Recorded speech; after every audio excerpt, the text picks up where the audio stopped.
నీ యొక్క మహా ఉన్నతమైన కృపను బట్టి శిలువ సాన్నిధ్యము యుద్ధకు వచ్చిన మనము ఎన్నో ప్రాముఖ్యమైన సంగతులను ఈ కార్యక్రమము ద్వారా తెలుసుకుంటూ ఉన్నాం. మనకున్న ప్రతి సమయమును వృధాపరుచుకొనక దైవ వాక్య ధ్యానములోనికి వెళుతూ ఈ దిన పాఠమును ధ్యానం చేసుకుందాము. చదువుకున్నటువంటి పాఠ్యభాగము అంశపాఠము పరిశుద్ధుడైన మహాగణుడైన అపోస్తలుడైన పౌలు భక్తుడు గలతీయులకు రాసిన పత్రిక 4వ అధ్యాయము 19వ వచనమును చదువుకున్నట్లయితే చదవమా. నా పిల్లలారా, క్రీస్తు స్వరూప్యము మీ యందు ఏర్పడు వరకు మీ విషయమై మరలా నాకు ప్రసవ వేదన కలుగుచున్నది. చిన్న ప్రార్థన. దయగలిగిన మా తండ్రి, పరిశుద్ధుడు అయిన మా దేవా, నీకు అనేక వందనములు. సమీపింపరాని తేజస్సులో నిత్యము అమరత్వమున వసించుచు గాన ప్రతిగానములను పొందుకొనుచున్న మా తండ్రి, నీకు వందనములు. స్థల జ్ఞానియగు మీరు నీ దాసుడను నేను నిలిచియుండగా నా పక్షమున మీరు నిలిచియుండి ఆనాడు భక్తురాలైన నీ నా ఆత్మానమ్మగారి సంఘమునకు ప్రబోధకునిగా వచ్చిన మీరే బయలుపరచవలసిన ప్రశస్త సంగతులను నీవే యోచన పూర్వకముగా అందింపచేయండి. నీ బిడలు వినవలసిన వాక్కులను ఆ దినమునందు 120 దినముల అంతస్తులో చూచిన అపోస్తలుల వలె తండ్రి నీవే బయలుపరచి అగుపరచి దీవించుమని దీవెనాకారకుడును మా మంచి బోధకుడై ఉన్న యేసు నామములో మిక్కిలి వినయముగా ప్రతిమలాడి వేడుకొనుచున్న మా ప్రియ పరలోకపు తండ్రి, ఆమేన్. ప్రభువునందు దేవుని ప్రియ బిడ్డలారా, రక్షణకర్త యేసు క్రీస్తు ప్రభు వారి యొక్క గాయపడిన హస్తము మన గాయములను సంపూర్ణముగా స్వస్థపరచి ఈ మహిమ దినమున మేలులను మనకు అనుగ్రహించును గాక, ఆమేన్. దేవుని యొక్క వాక్యాన్ని నెమరవేసుకుంటూ ఈ దినమున భక్తుడకు అపోస్తలుడైన పౌలు భక్తుడు క్రీస్తుతో సిలువ వేయబడినంత వరకు, క్రీస్తుతో సిలువ వేయబడిన క్షణము వరకు మనకి ఏం కలుగుతూ ఉంటదట? ప్రసవ వేదన కలుగుతూ ఉంటదన్న మాటను పౌలు తెలియజేస్తూ ఉన్నాడు. అసలు ప్రసవ వేదనను గురించి పౌలుకేం తెలుసు? అమలారా, నా మాట అర్థమవుతుంది మీకు? పౌలు ఒక పురుషుడు. ప్రసవ వేదన గురించి మాట్లాడగలిగే హక్కు స్త్రీకి మాత్రమే ఉంది. అందుకే ఆ ప్రసవ వేదన అంతస్తును దేవదేవుడు ఆదామునకు సగభాగముగా ఇయ్యబడిన ఆ ముఖప్రభు ఇచ్చారు. కారణము ఏమిటి అంటే, ఒక స్త్రీకి మాత్రమే పాప భారమును మోయగలిగే శక్తి కూడా ఉందట. ఏముందండి? స్త్రీకి ఏముంది? పాప భారమును మోయగలిగే శక్తి కూడా ఉందట. మనము ఇలాగ ప్రశ్న వేసుకుంటూ వెళితే పౌలు భక్తుడు ఈ మాటను మాట్లాడటానికి ఏమాత్రము శక్తి లేనివాడు, అంతస్తు లేనివాడు. కానీ అన్నాడు అంటే దానికి గల కారణం ఏమిటి అంటే, యేసు క్రీస్తు ప్రభు వారిని బట్టి మనకేమొచ్చిందంట? మనకేమొచ్చిందని చెప్పండి? పాపములను జయించు శక్తి వచ్చింది. అసలు పాపం అంటే అది కంటికి కనబడదు. దైవజనులైన దేవదాసయ్య గారికి ప్రభువు బయలుపరచిన బైబిల్ మిషన్ సమయంలో ఈ లోకంలో ఒక మనిషికి చెప్తూ ఉన్నాను ఒక మాట. ఒక మనిషి జీవితం ఎంత ప్రత్యేకంగా ఉంటదంటే, తన ఆలోచనలు ఎంత బాగుంటాయి అంటే, నేల మీద మట్టి మీద మట్టి అని రాయగలడు, కానీ నేల మీద నీళ్లు అని రాయగలడా? రాయలేడు. అలాగనే దైవజనులైన వారు కూడా అడిగారంట, ప్రభువా, ఈ మిషను గాలికి ఎగిరిపోయే మిషనులా ఉండునా అని అన్నారంట. ఏమన్నారండి? నువ్వు దీన్ని గాల్లో బయలుపరచావు కాబట్టి ఈ గాలి మిషనుగా ఉండిపోవునా, గాలిలో ఐక్యమైపోవునా అని అడిగితే అప్పుడు ప్రభు ఒక గొప్ప విషయములను దైవజనునికి తెలియజేశారట. మానవునికి కళ్ళుంటాయి గాని చూడగలిగే గుణము ఉండదు. బాగా గమనించండి. దేవుడు మనకు నేత్రాలు ఇచ్చాడు గాని నేత్రాలు ఇచ్చిన దేవునిని మనం ఏం చేయలేం, చూడలేం. దేవుడు మనకు రక్తమునిచ్చాడు గాని ఆ రక్తమును మనతో పాటు మృతమైన తరువాత తీసుకుని పోలేము. రక్తం పట్టుకెళ్తాము మనం, బాట్లు పరలోకం దాకాను నరకం దాకా పట్టుకెళ్తామా? తీసుకుని పోలేరు. పాపము కూడా కంటికి కానరాదు, కానీ దీనిని మాత్రము మరణ కాలమున, జన్మ కాలమున, శోధన కాలమున, యోచన కాలమున, మరణమైన తర్వాత కాలమును కూడా ఏం చేయాలంట? మోస్తూనే ఉండాలట. ఏం చేయాలి చెప్పండి? మోస్తూనే ఉండాలట. అందుకే ప్రభు బయలుపరచిన ఈ బైబిల్ మిషనులో పాపము అన్ని దశలను దాటేసి ఎక్కడికి సంచరించిపోయిందట?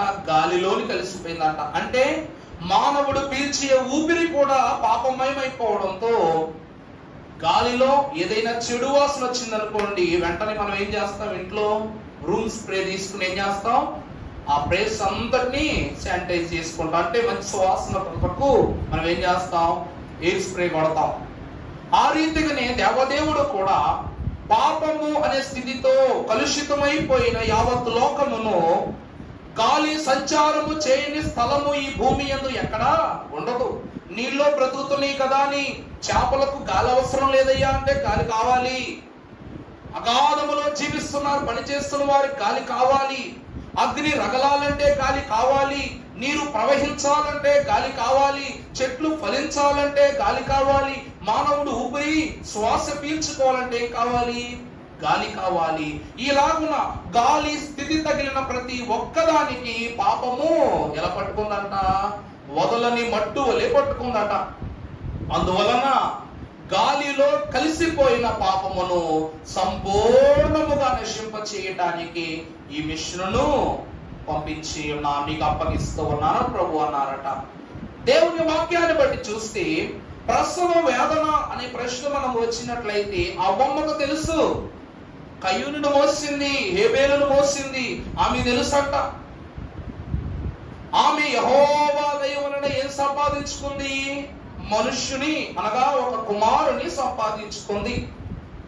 ఆమె కన్న బిడ్డ ఏమి స్థితిలో ఉన్నాడో కూడా గ్రహించలేనంత ప్రసవ వేదన అధిక్యతను దేవదేవుడు అవ్వమ్మకు శాపంగా ఇచ్చారు. ఈ కాలంలో ఆపరేషన్ చాలా సులువైపోయినాయి కాబట్టి ఇంకా కాంప్లికేటెడ్ థింగే. ఏదేమైనా చూసుకున్నా కొంచెం అటు ఇటుగా ఉన్నా ఏమవుతుంది చెప్పండి? పరిస్థితులు తారుమారైపోతాం. ఎన్నో చోట్ల చూస్తున్నాం. ఇక్కడ మన మధ్యలో అనుభవజ్ఞులు వైద్యులు కూడా ఉన్నారు కాబట్టి మనకి ఈ విషయం కొత్తగా చెప్పవలసి తెలియజేయాల్సింది ఏమి లేదు. దేవుని ప్రియబిడ్డలారా, పౌలు అంటున్నాడు సిలువలో ప్రసవ వేదన. నేను చెప్పింది అర్థమవుతుందమ్మా? సిలువలో మనకేం కలగాల? ప్రసవ వేదన కలగాల. మనము ఎక్కడ పౌలు భక్తునికి సిలువ వేసినట్లు, పౌలు భక్తుడు సిలువ మోసినట్లు, పౌలు భక్తుడు సిలువ మీద మరణించినట్లు మనం ఎక్కడ చదువుకోవాలా. కానీ పౌలు అంటాడు సిలువను బట్టి మనకు ప్రసవ వేదన ఉండాలి, అంతటి భారమును మనం భరించాలంటున్నారు. ఈ మాట క్రీస్తుకు చేరవలసింది, కానీ చేర్చుకున్నది ఎవరు? పౌలు.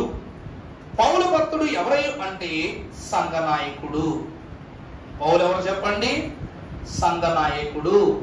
దేవుని వాక్యాన్ని బట్టి చూస్తే పౌలుకు తెలిసింది. మరలా చదువు మాకు బంగారం ఆ మాట చదువమ్మా. నా పిల్లలారా, నా క్రీస్తు స్వరూపము, బాగా గమనించండి, క్రీస్తు ప్రభు వారి యొక్క స్వరూపము మీ యందు ఏర్పడు వరకు. దేవుని మాట చూసారా ఎంత గొప్పందో? పౌలు రాసిన చూసారా? క్రీస్తు ప్రభు వారి యొక్క స్వరూపము సంఘమైన మీ యందు ఏర్పడు వరకు పౌలుకు ఏం కలుగుతుంది? రూపమేమో సంఘానికి, క్రీస్తు ప్రభు వారి యొక్క రక్షణ సంఘానికి. నొప్పులు ఎవరికంట? పౌలుకంట. అసలు ఏం తెలుసు యేసు క్రీస్తు ప్రభు వారి యొక్క రూపాల అంతస్తు పౌలుకు?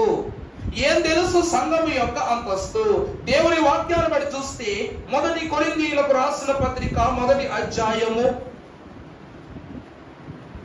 24వ వచనమును మనము చదువుకున్నట్లయితే, 1వ అధ్యాయము 1 కొరింథీ 1:24 చదవమ్మా. ఆటంకముగాను వెర్రితనముగాను ఉన్నారు. తరువాత కానీ యూదులకేమి పిలువబడిన వారికి దేవుని శక్తియు దేవుని జ్ఞానమును అయి ఉన్నారు. దేవుని బట్టి చూస్తే యేసు క్రీస్తు ప్రభు వారిని నువ్వు ఈ రీతిగాను అర్థం చేసుకోవాలి, ఈ రీతిగా కూడా అర్థం చేసుకోవాలి. శిష్యులు వెంబడించేటప్పుడట ఇలా వెంబడించారంట. అంటే దాని అర్థం ఏంటి? హృదయపూర్వకంగా వెంబడించారంట. కానీ ప్రభువారి యొక్క మరణము జరిగిన తరువాత ఇది తగ్గిపోయింది, ఈ జ్ఞానం పెరిగిపోయింది అన్నమాట. క్రీస్తు ప్రభువారు పునరుద్ధానుడు అవుతారా, మరలా లేస్తారా, లేస్తే ఎక్కడికి వెళ్తారు, ముందు నా దగ్గరికి వస్తారా, నీ దగ్గరికి వస్తారా, అసలు వస్తారా, ఇట్లాంటి మాటలన్నీ వారి మధ్యలో జరగడం ప్రారంభమైనవి అంట. దేవుని ప్రభుని బట్టి చూస్తే గ్రీసు దేశస్థులకేమి ఎవరికైనానేమి, నమ్మిన వారికి నమ్మని వారికి ఆయన ఎవరు? యేసే. దానిని బట్టి కీర్తనల గ్రంథము 82వ అధ్యాయం 8వ వచనంలో భక్తుడైన దావీదు రాస్తూ ఉన్న గొప్ప మాట చూస్తే, దేవాలయము భూమికి తీర్పు తీర్చుము. చూచారా, భక్తుడైనటువంటి పౌలు రాసిన మాట ఇదే. అతను అంటున్నాడు, క్రీస్తు రూపము మీ యందు ఏర్పడటం అంటే సంఘముగా మార్చబడాలి అంటే మనము పాపులుగా ఉండాలి. దైవజనులైన దేవదాసయ్య గారు ఒక అద్భుతమైన మాట అన్నారంటే తెలుసామా? దేవుడు పామరులనైనా క్షమిస్తాడు గాని సోమరులను మాత్రం క్షమించాడు. దేవుడు ఏం చేస్తాడంట? పామరులైనా క్షమిస్తాడు కానీ సోమరులను మాత్రం క్షమించడు. అందుకే ఓ సోమరి చీమలను చూచి నేర్చుకో అంటుంది వాక్యం. దేవుని బట్టి చూసినట్లయితే ప్రభువు చదువుకలి లెమ్ము, భూమికి తీర్పు తీర్చుము, అన్యజనులందరూ నీకే స్వాస్థ్యముగా ఉన్నారు. చాలు. అన్యజనులందరూ ఎవరికి స్వాస్థ్యంగా ఉన్నారంట? దేవునికి స్వాస్థ్యంగా ఉన్నారు. పౌలు భక్తులు అంటున్నది, ఈ దినము ప్రభు దినము, దీని యందు ఉత్సహించుడి, దీని యందు ఆనందించుడి, దీని యందు ప్రభు వైపు అడుగులు వేయుడి అని దేవుని వాక్యం సెలవిస్తూ ఉంది. నీ సంఘముగా మార్చబడటానికి ముందు లోకములో ఎన్నో పాపభారాలు ధరించుకుని ఈ లోకమును దాటి నీ వద్దకు వచ్చారు. ప్రభువా, నీ రూపములను వారికి అందించుము. ఎలాగా? యేసుక్రీస్తు ప్రభు వారి యొక్క రూపములు ఒక్కొక్కటిగా మనకు అనుగ్రహింపబడ్డవు. ఈనాటి దిన వాక్యములో ధ్యానం చేసుకుందాము. మొదటిగా చూస్తే 1 తిమోతికి రాసిన పత్రిక 2వ అధ్యాయము 5వ వచనం చదువుకుందాము. దేవుడు ఒక్కడే, దేవుడు ఒక్కడే, నరులకును అనగా దేవునికి నరులకును మధ్యవర్తియు ఒక్కడే, ఆయనే క్రీస్తు యేసును నరుడు. మొదటి రూపం ఏంటి? మొదటి రూపం ఏంటంటే యేసు ప్రభు వారిది నరుని రూపం. నిన్న పాడుకున్న ఒక పద్యములో జంతు రూపము దాల్చినట్లయితే జనులు ఏం చేస్తారు? తరిమేస్తారంట.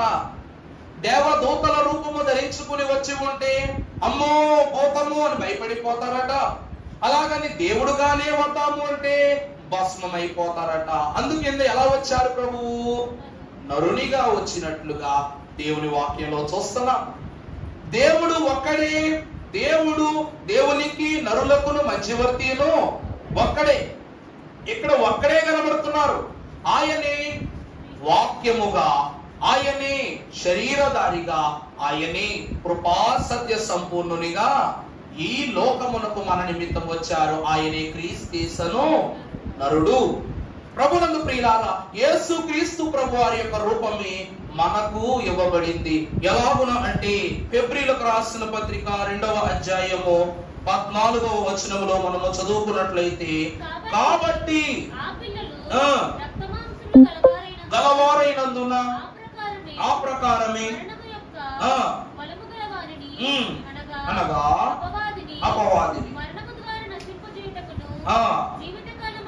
జీవిత కాలమంతయు మరణ భయము చేత నాశనమునకు లోబడిన వారిని విడిపించుటకును ఆయన కూడా. చాలమ్మా దేవుని ప్రియబిడ్డలారా, పరిశుద్ధ సంఘమైన వారులారా, దేవుని యొక్క వాక్యంలో మన దైవజనుడు రాశారు, జీవమునిచ్చిన జీవన నామం జీవన జయనామం, జీవమునిచ్చిన జీవన జయనామం, జీవమునిచ్చి జయమును నొసగిన జయకర శ్రీనామం, జీవమునిచ్చి జయమును నొసగిన జయకర శ్రీనామం. చాలండి. ఆయన మనుషుని రూపము ధరించుకున్న వారే గాని ఆయన రూపము అనగా పౌలు భక్తుడు ప్రసవ వేదనగా భావించి సంఘమునకు క్రీస్తుచ్చిన రూపమును బట్టి ఏ మాటలు మాట్లాడుతున్నారో ఆ దేహము ఏమై ఉన్నది? జీవమునిచ్చు దేహమై ఉన్నది. ఇదిగో క్రొత్త ఆకాశమును క్రొత్త భూమిని చూచితిని అని మనం చదువుకుంటాం. కానీ క్రొత్త ఆకాశమును క్రొత్త భూమిని చూడటానికి ముందు పౌలు భక్తుని మాటలను జ్ఞాపకము చేసుకుంటే, ఈ లోకమునకు వధువుగా రావటానికి ముందు మనం ఏం చూసాం? క్రీస్తు ప్రభు వారు మనలో ఏం చూశారు? నూతన దేహమును, చెప్పండి, నూతన దేహమును, నూతన ఆత్మను, నూతన ఆశీర్వాదమును మనకు అనుగ్రహించారు. దేవదేవుడు అంట ప్రారంభములో చూస్తే, ఆది యందు దేవుడు భూమి ఆకాశములను సృజించారు. చెప్పండమ్మా, ఆది యందు భూమి ఆకాశములను దేవుడు సృజించెను. ఆది యందు ఏం పుట్టిందంట? వాక్యం కాదండి, సృష్టి పుట్టింది, అనగా భూమి ఆకాశం పుట్టింది. కానీ రాకడలో ఎత్తబడము వారి విషయమై దేవుడు ఏం సృజించాడంట?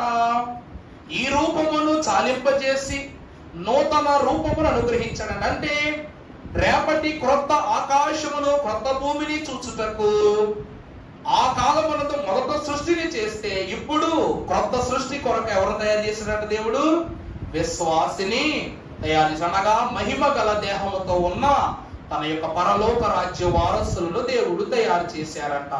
ఇదే ప్రసవ వేదన. అర్థమవుతుందమ్మా? ఇదే ప్రసవ వేదన. దేవుని వాక్యాన్ని బట్టి చూస్తే, దేవుడు మొదటి రోజు భూమాకాశం సృజించారు. రెండవ రోజు నిస్సారముగా ఉండటం వలన అగాధ జలముల మీద ఆత్మ అల్లాడుచుండగా దేవుడు ఆకాశం అనగా భూమి మీద నీటిని నేలను వేరుపరచి భూమిని అనగా నేలను ఒక ప్రక్కగా తీశారు. తరువాత పక్షులను, జంతువులను, పురుగులను, వివిధమైనటువంటి వాటినన్నింటినీ సృజించారు. ఆ తరువాత చెట్లు, చేపలను సృజించారు. ఆ తరువాత దేవదేవుడు ఆఖరిగా ఏం సృజించారు చెప్పండి? జ్యోతులను సృజించి 6వ దినమున ఎవరు చేశారు? మానవుని నిర్మించారు. నా తండ్రట ఎంతో ప్రసవ వేదన పడి ఒక దినమంతయు మానవుని నిర్మించారు. అమ్మా, అవునా కదా? అలా చూస్తారేంటమ్మా? అవును, కొడతారేంటి పంపిస్తే? మరి ఏం ఫాస్ట్ గా చెప్పేస్తున్నాడా? దేవుడు ఏం చేశారంట? 5 రోజులు కష్టపడి, 5 రోజుల కష్టము మాటతో జరిగితే 6వ రోజు కష్టం మాత్రం చేతి పని అయిందంట. రోజంతా పట్టిందంట మానవుని నిర్మించటానికి, అతని అవయవములు అమర్చటానికి, జీవవాయువును అందించడానికి. ఎన్ని దినాలు పట్టింది? 6వ దినము కాబట్టింది. ఆ రీతిగా 6 దినములతో సృష్టి యావత్తు మానవునికి అప్పగించటానికి, అనగా 5 రోజుల సృష్టిని సృష్టించిన దేవుడు 6వ రోజు మానవులను సృష్టించి తనకు అప్పగించాడు, ఈవులను అప్పగించాడు. కానీ ఇక్కడ ప్రత్యేకత ఏంటో చెప్పమంటారా? దేవుడు 5 రోజులు పట్టింది సృష్టిని సృష్టించటానికి, జరిగించటానికి, నిర్మించటానికి. కానీ మానవుని రక్షించటానికి యేసుక్రీస్తు ప్రభు వారికి ఉపయోగమైన పనిముట్టు ఏంటో తెలుసా? ఆయన పంచగాయములు. ఎన్ని గాయాలండి? 5 గాయాలన్నమాట. నా తండ్రి మానవుని నిర్మించుటకు 5 దినముల తరువాత ఆయన పని చేస్తే అదే విశ్వాసిని పరలోక రాజ్యమును చేర్చి పరిశుద్ధునిగా చక్కదిద్దుటకు దేవునికి ఎన్ని గాయాలు పడ్డాయట? 5 గాయాలు పడ్డాయట. అందుకే దేవుడు ఏ రూపం ఎత్తారు చెప్పండి? నర రూపం ఎత్తారు. అందుకే ప్రసవ వేదన అంటున్నారు పౌలు. క్రీస్తు ప్రభువారు ఎంత గొప్పవారు, ఎంత గనుడో పౌలు తప్ప ఇంకెవ్వరు చెప్పలేదు. నా మాట అర్థమవుతుందమ్మా? ఎందుకంటే ప్రతి ఒక్కరూ ప్రభువును సందేహం పెట్టిన వాళ్ళే, ప్రతి ఒక్కరూ ప్రభువును అది ఇది అడిగిన వాళ్ళే. కానీ పౌలు ఏం చేశాడు తెలుసా? ప్రభువు గుండెల్లో ఏం ఉందో తెలుసుకోవడానికి ప్రయత్నం చేశాడు.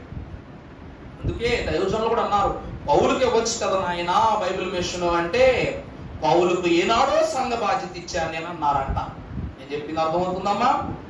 ఈనాడో పరలోక సంఘ బాధ్యత నేను పౌలుకు అప్పగించాను, ఈనాడు రాకడ సంఘ బాధ్యత నీకు అప్పగిస్తున్నానని మహాభక్తులైన దేవదాసయ్య గారికి ప్రభు తెలియజేశారు. మనము చూసినట్లయితే నర రూపము ఎందుకు అనగా 5 దినముల సృష్టి మానవునికి ఉపయోగమైతే 5 గాయముల యొక్క నూతన సృష్టి నూతన పురుషునిగా దేవదేవుని సన్నిధిలో మనలను ప్రతిష్ఠింపజేసింది. మొదటిది నర రూపం. ఇక రెండవది మనము చూస్తే మత్తయి సువార్త 17వ అధ్యాయం 1వ వచనం చదువుకుందాము.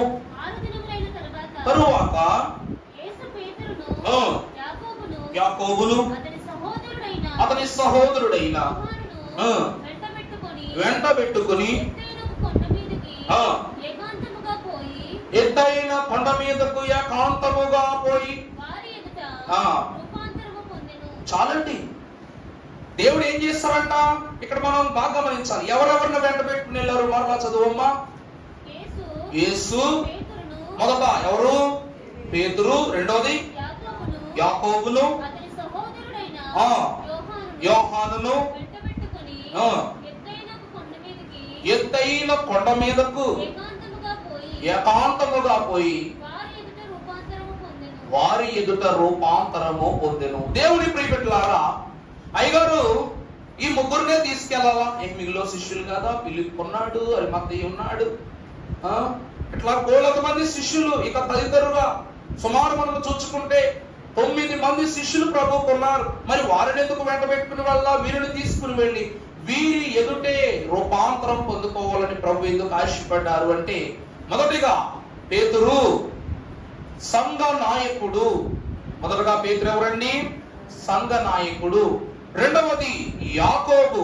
ఈయన ఎవరు అంటే పరలోకములో ప్రభు సింహాసనమునకు ఎడమ ప్రక్కగా నిలబడు సహవాస దీవెన గలవాడు. ఇక మూడవదిగా యోహాను చూస్తే రాకడ ఎత్తబడు పరిశుద్ధ ప్రకటన గ్రంథ నియమ శాస్త్ర రచయిత ఉన్నారు గనక ఈ ముగ్గురికి చూపించారు. అదేంటయ్య గారు ఇలా అంటారు? మరి పౌలుకి ఎందుకు చూపించలేదు? మరి మత్తయి భక్తుడు సువార్తలను ఆయనకి ఎందుకు చూపించలేదు? ఇవన్నింటికి మాకు సమాధానాలు కావాలంటారా? అవి కూడా చెప్తా. దేవుని వాక్యములో చూస్తే రోమాపత్రిక 12వ అధ్యాయం 2వ వచనమును జ్ఞాపకం చేసుకున్నప్పుడు మీరు బాగా గమనించాలా. మీరేం చేయాలా? ఈ లోక మర్యాదను అనుసరింపక ఉత్తమమును అనుకూలమును సంపూర్ణమునై ఉన్న దేవుని చిత్తమేదో తెలుసుకున్నట్లు రూపాంతరము పొందుడి. దైవ జనుని బిడ్డలారా, దేవుని సంఘమైన వారులారా, సంఘమందరగా ఉంటే ఏ ఇబ్బంది వచ్చినా అయ్యగారికి మీరు కాస్త చెప్పండి అని ఎవరి దగ్గరికి వెళ్తారు? వెళ్తే ఇస్రాయేల్ గారి దగ్గరికి వెళ్తారు, లేకపోతే రాజు గారి దగ్గరికి వెళ్తారు. ఏదైనా కొంచెం క్లిష్టమైన సంగతి అయితే. అవునా కదమ్మా? సంఘ నాయకులుగా యాజకుడు ఉన్నప్పటికీ యాజకుని తరువాత కొన్ని విషయములను కొన్ని అధికారములను వల్లించుటకు నిర్వహించుటకు దేవదేవుడు సంఘ పెద్దలైన వారిని ఏర్పాటు చేశాడు. దేవుని కృపా సమాధానమును బట్టి రేపటి ఉదయకాలం నాకు సంస్కార కార్యక్రమం ఉంది పల్లంట ప్రాంతంలో. ఇక్కడ గబ గబ గబ గబ కొట్టుకోవాలి. ఒక లంక ప్రాంతంలో పూర్తి చేసుకుని ఇక్కడ పూర్తి చేసుకుని అక్కడేం 11 హయాం ఆరాధన, 11 గంటలకు ఆరాధన, 1 గంటకు ముగించుకుంటారంట. ఇక్కడ ఎంత వేగంగా నేను ముగిస్తే అంత త్వరగా అక్కడికి వెళ్ళాలి. ప్రసంగం ముగించి వెంటనే బాధ్యత ఎవరికి అప్పచెప్తాను? నేను ఎవరికి అప్పచెప్తాను? సంఘ పెద్దలకు అప్పచెప్తాను. అయ్యా తర్వాత క్రమం చూసుకోండి, గబు గబుమని పరిగెత్తుకుంటూ వెళ్ళిపోతా. నేను వెళ్ళిపోతున్నప్పుడు వారికి అప్పగించాలన్న తలాంతం నాకు ఎందుకు పుట్టిందంటే, వారి మీద నాకు గల నమ్మకం, విశ్వాసం. దేవుని నామాన్ని బట్టి చూచినట్లయితే ప్రియులారా, పేతురు చూచిన రూపాంతరమే సంఘము చూస్తుంది. యోహాను వ్రాసిన నిబంధనలనే సంఘము పాటిస్తుంది. ఏ ప్రక్కగా నిలబడుతున్న యాకోబు భక్తుడు సాక్షిగా ప్రభు పక్కన ఉన్నారో, ఆ యాకోబు భక్తుడి సంఘ సాక్షి ఉన్నారు. నేను చెప్పిన మాటలు అర్థం అవుతున్నాయండి. పేతురుకు అందరూ చెప్పి, పేతురు నువ్వు ముందుకు వెళ్ళి మాట్లాడని పేతురుతో చేస్తారు. ఆ పేతురుకు మాట్లాడగలిగే వాక్శక్తిని, ప్రభువుతో మాట్లాడగలిగే అధికారాన్ని దేవుడు ఇచ్చాడు కాబట్టి అంత చనువు, ఆ చనువు కేవలము పేతురుకే ఉంది. అదే పేతురు ఇంకా చనువు తీసుకుని ప్రభువును కౌగులించుకుంటా తీసుకున్నాడు అనుకోండి, అధికారం ఏమవుద్ది? దుర్వినియోగం అయిపోద్ది. కానీ యోహానుకి అధికారం ఉంది. ప్రభువును కౌగులించుకునే అధికారము యోహానుకి ఇవ్వబడింది. అందువలన యోహాను యొక్క నిబంధనను బట్టి ప్రభువు యొక్క కౌగిలిని ఎవరు సంపాదించుకుంటారు చెప్పండి? సంఘం సంపాదించుకుంటది. ఇప్పుడు ప్రేమకు గుర్తేంటి అంటే హగ్గే, లేకపోతే షేక్ అండ్ ఇచ్చామనుకోండి థ్యాంక్స్ చెప్తాం. కానీ గొప్ప ప్రేమకు ఏది? గట్టిగా హగ్ చేసుకుని తల్లి ప్రేమ, తండ్రి ప్రేమ, ప్రియుని ప్రేమ, ప్రియురాలి ప్రేమ, భార్య భర్తల ప్రేమ, ఇలా ఎన్నో ఉంటాయి. దానికి గుర్తు ఏమిటంట?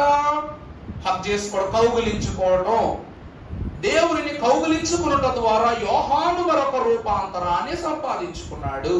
రేపొద్దున్న కూడా, రేపటి రాకడలో కూడా మనం ఎవరిని కౌగులించుకోవాలి? ప్రభువును కౌగులించుకోవాలి. మూడవది యాకోబు. ఈయన సాక్షి. భక్తుడైన యాకోబు సిలువ సింహాసనము యొద్ద నిలువబడి ఉన్న సాక్షి. ఎవరైతే ప్రభు యొక్క సిలువ యొద్దకు వచ్చి ప్రభు ఎదుట తన విశ్వాసాన్ని చూపిస్తారో వారిని పరలోకములో లెక్క అప్పచెప్పే అంతస్తు దేవుడు యాకోబు భక్తుని కందింపచేశారు. అందువలన రెండవ రూపం ఏమిటి అనగా రూపాంతరము. ఈ రూపాంతరములో యోహానుకు ప్రభు ఒకలా కనబడ్డారు, పేతురుకు ఒకలా కనబడ్డారు, యాకోబుకు ఒకలా కనబడ్డారు. ఎవ్వరికి ఒకలా కనబడరు కదమ్మా, అవునా కదా? ఇప్పుడు మన సంఘంలోకి ఎవరైనా వేలం పాటు ఏంటంటే బిడ్డలు తీసుకొచ్చారనుకోండి, 2 ఉంగరాలు పెట్టాడు బిడ్డ, చేతికి 2 కడియాలు పెట్టారు, మెల్లో గొలుసు చేశారు, కాళ్ళకున్న కడియాలు కూడా బంగారు పే చేయించారు అనుకోండి, పిల్లోడు చూడం. పిల్లోడు వేసుకుని అన్ని చూస్తాం కానీ పిల్లోడు చూడం. ఒకరి దృష్టిలో బిడ్డ ఉచి మీద ఆభరణాలు. ఇంకా కొంతమంది అయితే వాళ్ళకి చిన్నపిల్లలు ఉన్నారనుకో, అబ్బా ఆ బిడ్డ యొక్క బట్టలు ఎంత బాగున్నాయి, ఆ బిడ్డకు ఎంత బాగా సూట్ అయినాయి అంటాం. ఇంకొకళ్ళు బొగ్గలు చూస్తారు, ఇంకొకళ్ళు కళ్ళు చూస్తారు, ఇంకొకళ్ళు పాదాలు చూస్తారు. ఇట్లాగా పైనుంచి కింద వరకు దిష్టి సొక్కు కూడా ఆరిపోయేలా చూస్తాం. దేవుని నామాన్ని బట్టి చూస్తే పేతురు ప్రభువులో ఎత్తబడి సంఘ రూపాంతరాన్ని, యోహానేమో ప్రభువు కౌగిలిని అందుకొనబోయే సంఘం యొక్క రూపాంతరాన్ని, సాక్ష్యముగా నిలవబడబోయే సంఘం యొక్క రూపాంతరాన్ని ఈ ముగ్గురు దర్శించారు గనక రెండవ రూపము రూపాంతర రూపమును ప్రభువు ధరించుకున్నారు. మొదటిది నర రూపం, రెండవది రూపాంతర రూపం. ఇక మూడవ దానికి వచ్చేసరికి పరిశుద్ధ గ్రంథములో చూస్తే మరణ రూపము. పరిశుద్ధ లేఖన భాగములో నుండి భక్తుడైన మత్తయి రాసిన సువార్త 26వ అధ్యాయం 38వ వచనం చదువుకుంటే,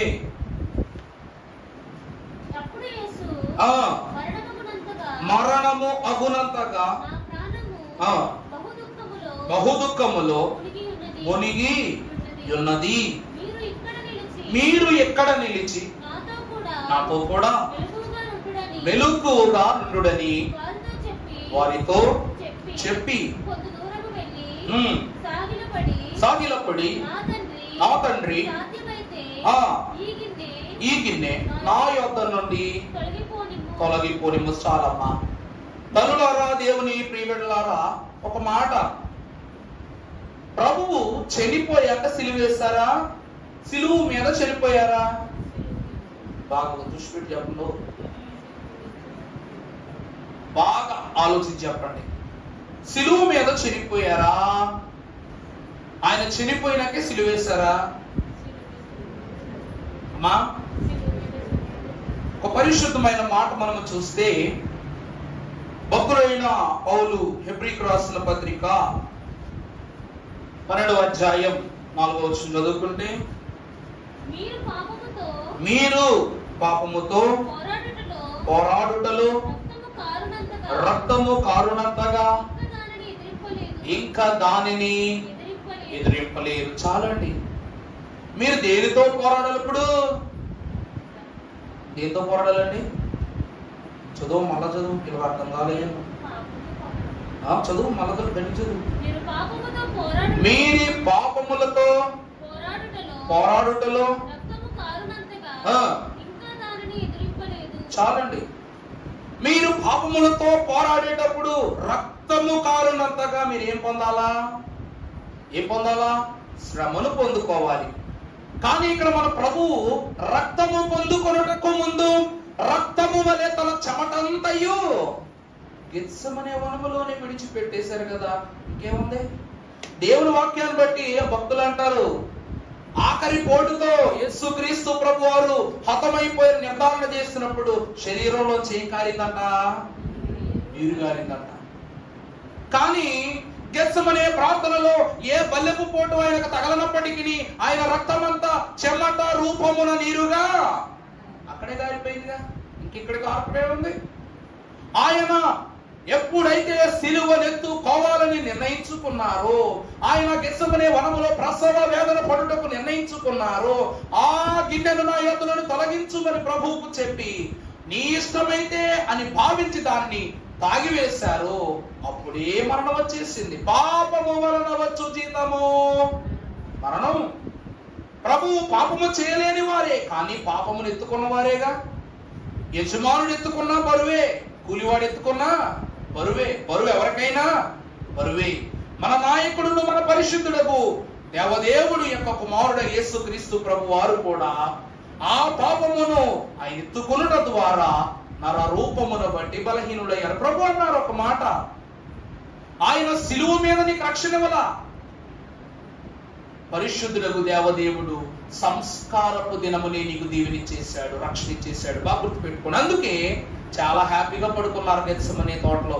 ఎవరు? శిష్యులు. ఎంత హ్యాపీగా పడుకున్నారు అంటే వారి జీవితంలో అంత గొప్ప నిద్ర ఎప్పుడు చేసి ఉండరు.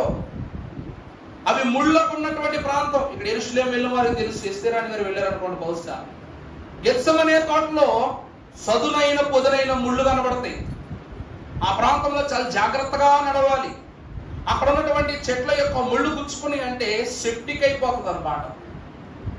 అంతటి ప్రసవ వ్యాధులను పుట్టించు, శరీరమును తూట్లు చేయగలిగే గెత్సెమనే తోటలోనికి ప్రభువు నిరంతరము వెళ్ళి ఏం చేసేవారు? ప్రార్థన చేసుకునేటువంటి వారై ఉన్నారు. ఆ ప్రార్థన చేసుకునే ప్రభువుతో, అందుకే ప్రభు ఏమంటారు, మీరు వెలుపల ఉండండి, నేను ప్రార్థన చేసుకుని వస్తానని వెళ్ళేవారు. ఎందుకంటే గాయములు ప్రభువువి, దీవెనలేమో ఆయన బిడ్డలైన వారివి. కానీ ఆ దినమును మనము చూస్తే ప్రభువు కొంత దూరము కొంతమందిని ఉంచి మిగిలిన సగ దూరములకు ఎవరిని తీసుకుని వెళ్ళారు? శిష్యులైనటువంటి యోహాను, పేతురులు, తత్తులైన వారిని తీసుకెళ్లారు. అక్కడ వారు ఏం చేస్తున్నారంట? పడుకుని ఉన్నారంట. పాపము కన్నా పెద్ద మూలు ఎక్కడైనా ఉంటుందా? మరణము కన్నా పెద్ద మూలు ఎక్కడైనా ఉంటుందా? దేవుని యొక్క నామం ఎంత గొప్పదంటే, మరణపు ముల్లును విరచిన నామం మహాదివ్య నామం. మరణపు ముల్లును విరచిన నామం మహాదివ్య నామం. మృత్యువు బాపి మోక్తిని నొసగిన మహిమగల నామము. మృత్యువు బాపి మోక్తిని జోపిన మహిమగల నామము. ఆ దినమునందు శిష్యులు సంపాదించుకున్నది మృత్యువు పాపబడిన నామమును. ఆ దినమున వారు సంపాదించుకున్నది మహిమను అనుగ్రహించే నామమును. అలాంటి సమయములో ముళ్ళ పాన్ పైన సరే ఏ పాన్ అయిపోద్ది? పూల పాన్పుగా మారిపోద్ది. ప్రభువుకు మాత్రం ప్రభు అన్నారు కదా సంస్కారపు విందులో, మీవన్నీయు నావి, నావన్నీయు మీవన్నారు. ఈ దినము నుండి నా ఆత్మ మీది, నా ఆశీర్వాదం మీది, నా మేళ్లు నీవి, నా ప్రార్థనలు మీవి, అన్నీయు మీవే. ఇది అదే మొదలుకొని మీ పాప భారము నాది, మీ నరహిత స్థితులు నావి, మీ నర జన్మ పాప నైజములు నావి అని గుర్తు చేసుకున్నారు. ఇప్పుడు ఈయన మనిషి అయిపోయారు. వాళ్ళేమైపోయారు? చెప్పండి, ప్రభువులైపోయారు. ఏమైపోయారు చెప్పమ్మా? ప్రభువులైపోయారు. నేను చెప్పింది అర్థమవుతుందండి? ఎలా చూస్తున్నారో ఏంటో అర్థమైతే ప్రభువుకి ఎరుక. అమ్మా, ఆ దినమున ప్రభువు వారి రూపమును వారికిచ్చి, వారి రూపమును ఎలపుచ్చుకుని ఏం చేశారంట? సమానత్వమును స్థిరపరిచారంట. అప్పుడే మరణము ఆయనను కబళించి వేయుటకు గెత్సెమనే వనములోనికి సర్ప రూపమున వచ్చిందట సాతాను. అవునా కదా? సాతాను ఎక్కడికి వచ్చింది? గెత్సెమనే తోటలోకి వచ్చింది అనమాట. ఎందుకంటే ఇప్పుడు నువ్వు నరుడివి. ఇప్పుడు నువ్వెవరివి? నరుడివి. ఆనాడు ఆది నరుడగు ఆదామును ఎలా పాపములో పడేశానో అప్పుడు నీ తండ్రి నాకు శాపం ఇచ్చారు. ఇదిగో ఇప్పుడు నువ్వు శాపములో పడి ఉన్నావు. నిన్ను చూసి ప్రక్కున నవ్వడానికి సాతాను వచ్చి పడిందంట సర్పంగా. మరలాదే రూపం వేసుకుని వచ్చిందంట. దేవుడు ఏం చేశారు చెప్పండి? పాదముతో ఒక తొక్కు దొక్కారనమాట. ఏం చేశారు చెప్పండి? ఒక్క తొక్కు దొక్కారు. ఓ సాతానా, ఆనాడు ఇదే పని ఆదాము చేస్తుంటే నీ జీవితం అక్కడే ఆగిపోయి ఉండేది. ఈ రోజు నా చేతిలో తొక్కబడాలి కాబట్టి నా తండ్రి నాకు అవకాశమును ఇస్తూ ఉన్నారు. నీకు మాట చెప్పమంటారా? మంచివాడికి చెడ్డవాడు శత్రువు అంటారు. చాలా తప్పు. ఆ మాట చాలా పెద్ద తప్పు. చెడ్డవాడికి చెడ్డవాడే శత్రువు అండి కదా.